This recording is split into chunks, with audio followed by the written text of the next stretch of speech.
My name is Donna Iardi, and I am Catholic.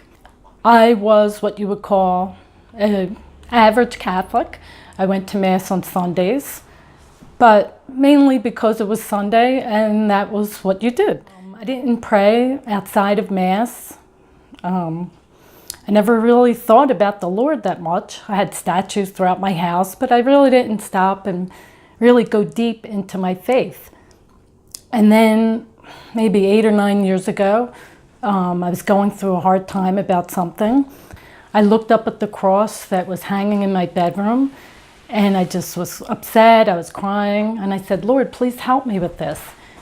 And at some point that day, later that day maybe, I just felt so much love and so much peace that it really just changed me. I felt that the first thing I felt was that Jesus was real. And not the past tense, but he is real. That he really did exist, and he does still exist in our hearts. And that he loved everyone, and me too. And that he forgives us. And just that revelation really just changed me completely. I started going to Mass, I started going to the daily Mass, and I started getting involved in so many different things at my church, and it changed me as a person. And the reason I'm still Catholic and why I'm still practicing today is because I need it. I need the love and the peace that he gives me. My name is Chris Durr. I'm a member of St. Anthony of Padua's parish in Ambler. Why are you a practicing Catholic in this day of age? I think of 2 lines from Peter, recorded as Peter, a dialogue between Jesus and Peter. And the first was when Peter first had an inkling of who Jesus was, he fell on his knees and said, Lord, go away from me, for I'm a sinful man. The second one was when Peter responded to Jesus, telling him to eat the flesh and drink the blood in order to be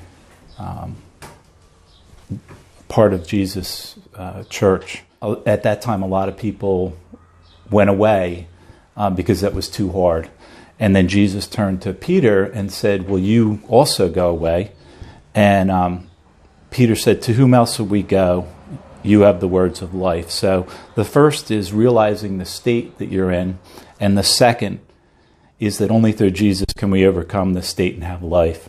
So that's really why I am a practicing Catholic. I studied the fathers of the church, the apostles, the saints, and my favorite, St. Augustine.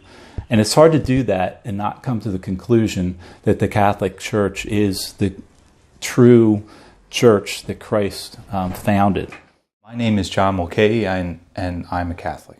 Practicing the faith today is more difficult than maybe it would have been just a few years ago, maybe in our parents' generation. But today there are so many challenges that we see in the media and things that others have done within our church that really do challenge the faith of anybody who's serious about their relationship with God. So why do I practice the faith? I think part of it is because of my sense that if I didn't, then I'm giving bad example even to my children and to the people with whom I live and work, because the way that other people live, particularly within our church, shouldn't have an influence, too much of an influence on my relationship with God. In fact, I think he would expect me to step up even more in an environment where so many people are stepping back. So my interest is in practicing the faith with even more devotion and intensity in some way to offset what is going on maybe in other parts of the church.